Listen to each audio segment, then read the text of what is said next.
C'est l'heure de vous informer sur l'actualité environnementale. Mesdames et messieurs, bonsoir et bienvenue dans cette édition.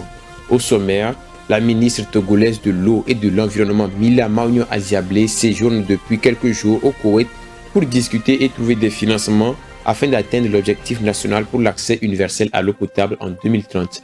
Les détails sur le déplacement de la ministre en terre koweïtienne dans ce journal. Dans cette édition, nous parlerons de la 19e édition de la Foire internationale de Lomé. Des entreprises et institutions sont déjà mises en vue lors des premiers jours de cette grande rencontre internationale. En Côte d'Ivoire, une vaste opération de reboisement a eu lieu dans la forêt classée de Monogaga. Elle est une initiative de l'ONG Rose Wild Foundation et menée avec la collaboration du ministère ivoirien des eaux et forêts. Voilà, c'est tout pour le sommaire de cette édition. Voici pour vous le journal.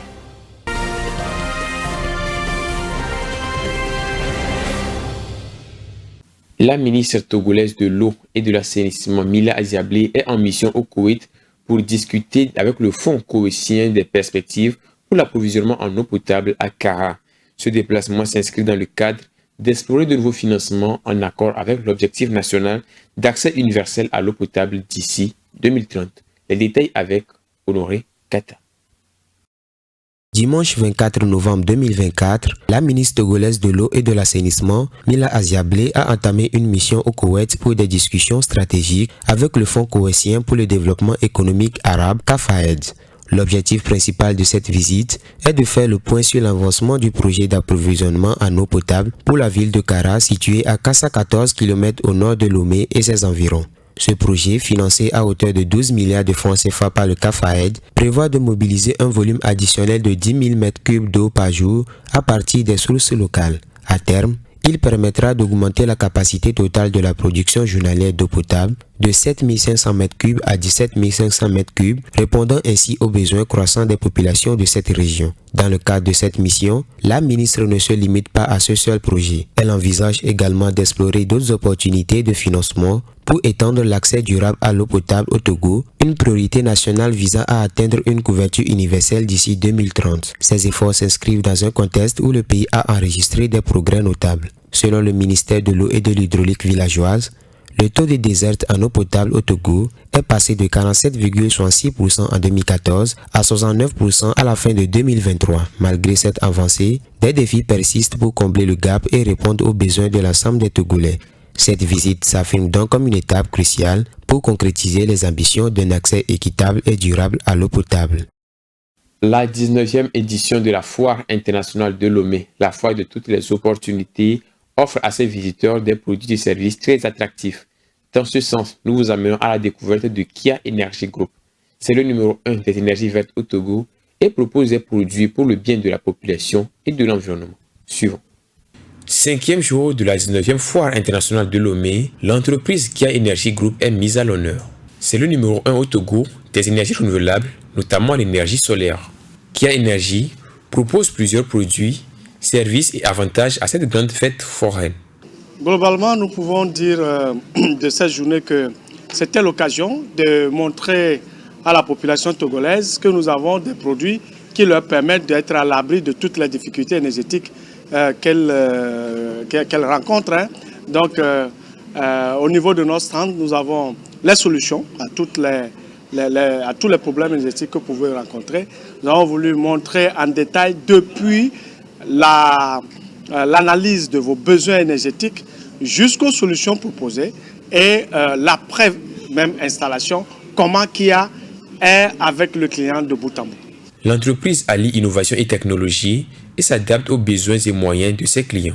De façon exceptionnelle, nous apportons la facilité d'acquisition de nos groupes électrosolaires à travers la mise à disposition du partenariat que Kia a signé avec Ecobank, qui permet aujourd'hui à nos clients d'avoir des moyens flexibles sur 5 ans d'acquisition de nos groupes électrosolaires.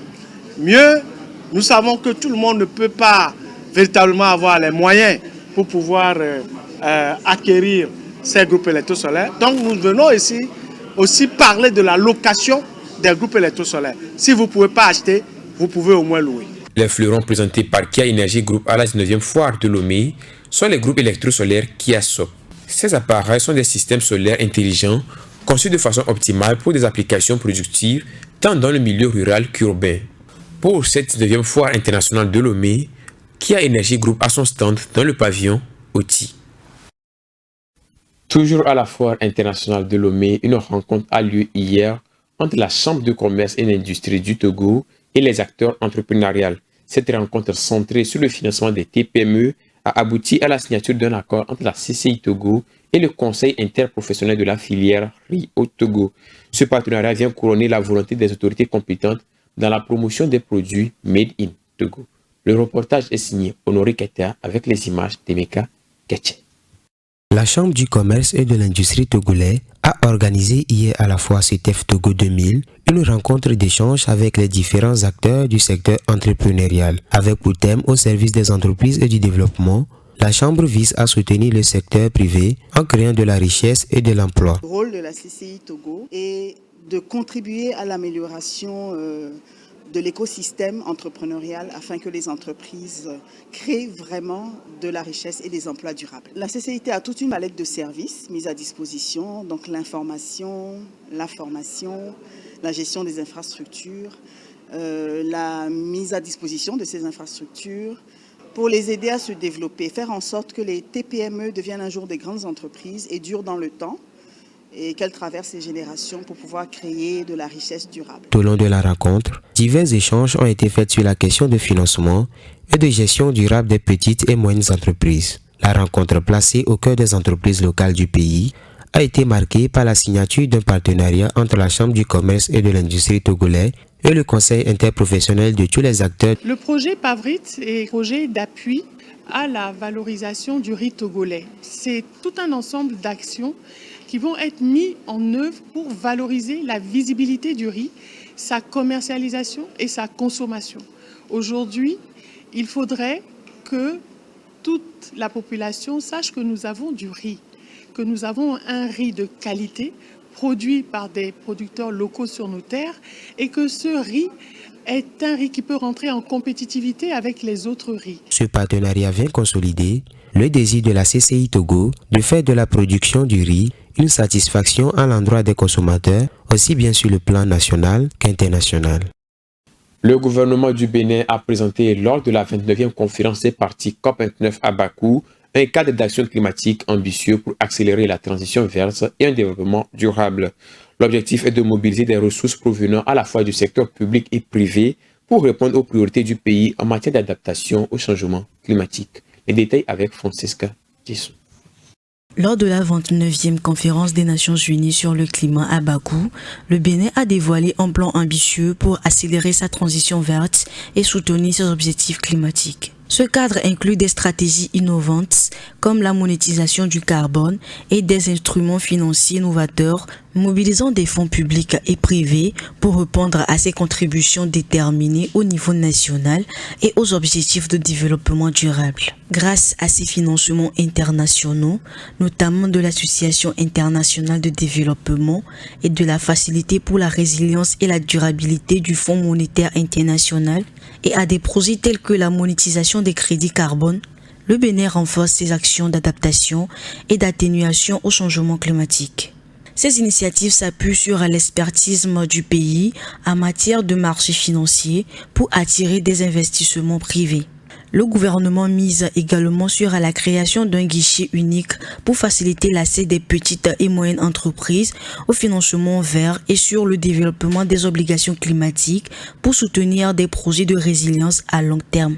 En collaboration avec ses partenaires internationaux comme la Banque africaine de développement et le Global Green Crown Institute, le Bénin s'engage à construire un modèle durable et résilient. En Côte d'Ivoire, l'ONG Root Wild Foundation a mené une opération de reboisement dans la forêt classée de Monogaga avec la collaboration du ministère ivoirien des eaux et forêts. C'était à l'occasion de la Journée nationale de la paix. Cette action s'inscrit dans le cadre de l'initiative nationale de renforcement du couvert forestier envisagée par le gouvernement ivoirien. Rafi Toumberekou nous en dit plus dans cet élément. À l'occasion de la Journée nationale de la paix en Côte d'Ivoire, l'ONG Root Wild Foundation a réaffirmé son engagement pour la préservation de l'environnement. Cette ONG, en coopération avec le ministère ivoirien des Eaux et Forêts, a organisé une vaste campagne de reboisement sur 3 hectares dans la forêt classée de Monogaga au village de Kounuko. L'initiative s'inscrit dans la droite ligne de la feuille de route nationale de restauration du couvert végétal. Elle a eu lieu en présence du préfet de la région de San Pedro, Koulibaly Ousmane. Selon Bilal Halal, président de l'ONG Root Wide Foundation, cette initiative fait suite à l'appel du gouvernement incitant les citoyens à participer à des actions de plantation à l'échelle nationale. Il a souligné que chaque arbre planté, chaque animal sauvé, chaque geste contribuant à la préservation de la nature est un pas vers un avenir plus vert et durable pour le pays. Il précise également que la Journée nationale de la paix était une occasion pour l'ONG de jouer son rôle dans la protection de l'environnement. Root Wide Foundation est un acteur clé dans la lutte contre la déforestation et la restauration des écosystèmes forestiers en Côte d'Ivoire. Dans les décharges et le long de la côte d'Accra au Ghana, jonchent des déchets vestimentaires ou de la fast fashion. Ce phénomène prend de l'ampleur, surtout dans les pays à faible revenu. En vue de remédier à cela, un festival dénommé Owo est organisé par la Fondation Or et constitue une échappatoire à la pollution textile au Ghana. Suivons cela avec Léonce Sago. Le Ghana figure parmi les principaux importateurs de vêtements d'occasion en Afrique. Des marques connues comme Adidas, Reebok et autres gisent abandonnées sur la plage de Jamestown. Un des pêcheurs de la zone raconte qu'avec l'ascension de la fast fashion, tout ce qu'il pêche n'est que déchets textiles. Selon lui, les vêtements d'occasion ne coûtent pas cher, mais posent problème, car ceux qui ne sont pas achetés ne sont pas traités correctement ni même brûlés. Ils sont jetés dans la lagune de Collet qui se déverse ensuite dans la mer.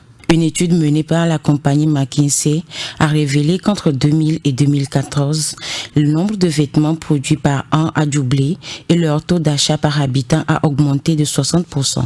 La Fondation Or est une organisation basée au Ghana qui identifie et met en œuvre des alternatives au modèle dominant de la mode en menant des recherches sur le marché de vêtements d'occasion. Avec le temps, la fast fashion est devenue une méthode dominante de production caractérisée ici à Kantamanto par des volumes plus importants de vêtements de moindre qualité. Selon les recherches de la Or Foundation, sur les 50 millions de vêtements qui arrivent chaque semaine, en moyenne 40% quittent le marché comme déchets. Le festival Owo de la Fondation Or est à sa 3e édition. Il a été créé pour présenter des pièces de mode recyclées par des créateurs locaux. L'idée est de sensibiliser à la fast fashion et d'inciter les amoureux de la mode à réutiliser leurs vêtements et leur donner une deuxième vie. Les participants ont exposé leurs produits recyclés à vendre qu'ils ont également présentés à travers un défilé improvisé. La plupart des matériaux utilisés proviennent du marché de Kantamanto, qui est aussi le lieu du festival. Certains de ces tissus sont si lourds qu'ils ne peuvent même pas servir de couverture ou de drap. Alors plutôt que de les laisser obstruer nos caniveaux, j'ai décidé de les transformer en pantalons ou autres articles pour leur donner une seconde vie. Il y a toujours une seconde vie dans les vieux vêtements. Il ne faut pas les jeter. Vous pouvez les garder, les recycler, les transformer pour qu'ils semblent neufs à nouveau. En réutilisant les tissus, ces créateurs produisent des pièces originales et éco-responsables. Le festival d'Owo est une démarche qui réduit la pollution de l'environnement due aux déchets textiles. En République démocratique du Congo, le barrage de Ruzizi 2 dans la province de Bukavu peine à maintenir sa capacité de production en électricité. La cause principale de cette baisse du fonctionnement est l'accumulation de déchets plastiques dans le lac Kivu qui obstrue le fonctionnement de l'infrastructure hydroélectrique. Les autorités sont interpellées afin de remédier à la situation. Irène Papadia nous en parle davantage dans ce commentaire. La pollution plastique est un phénomène qui prend de plus en plus d'ampleur dans les villes africaines. À Bukavu, une ville de la RDC, les caniveaux sont mal entretenus et sont inondés de déchets. Ils finissent souvent par déverser les tonnes de plastique directement dans le lac Kivu. Une fois dans l'eau, ces déchets flottent jusqu'au barrage de Ruzizi 2 où ils perturbent le bon fonctionnement des turbines et des équipements hydrauliques. Les habitants de Bukavu, comme ceux de Goma, jettent leurs déchets dans le lac Kivu et viennent ensuite se plaindre de ne pas avoir assez d'électricité. Pour la Société nationale d'électricité, SNEL, l'impact des déchets plastiques sur la production d'électricité est un problème majeur. Selon l'ingénieur Christian Sanvoura, chargé du bureau technique à la centrale hydroélectrique, ces déchets obstruent l'arrivée d'eau nécessaire au bon fonctionnement des turbines. En conséquence, malgré la capacité théorique du barrage de produire 29 MW, la production réelle n'atteint que 20 MW. L'accumulation de plastique dans le lac Kivu illustre le manque de gestion efficace des déchets dans les villes côtières du lac Kivu et la faiblesse des infrastructures de collecte et de recyclage. Le problème des déchets plastiques n'est pas nouveau, mais sa gravité a pris une nouvelle dimension avec l'impact direct sur la production d'électricité. Les autorités locales et nationales doivent prendre des mesures pour sensibiliser la population à la gestion des déchets et mettre en place des politiques efficaces pour limiter l'utilisation du plastique à usage unique. Le SNEL Sud Kivu insiste sur l'importance de sensibiliser les habitants et de réduire l'importation des bouteilles en plastique. Au-delà de la sensibilisation, des mesures concrètes doivent être prises telles que la mise en place d'un système de collecte et de recyclage des déchets plus efficace, ainsi que des interdictions législatives visant à réduire la production de plastique. Le cas de Ruzizi 2 est un exemple frappant de l'impact des déchets plastiques sur l'infrastructure énergétique de cette région. C'est sur cet élément que nous refermons cette édition. Merci de votre aimable attention, tout particulièrement à vous qui nous suivez depuis Bukavu en RDC. Chronique TV International Purified Environment.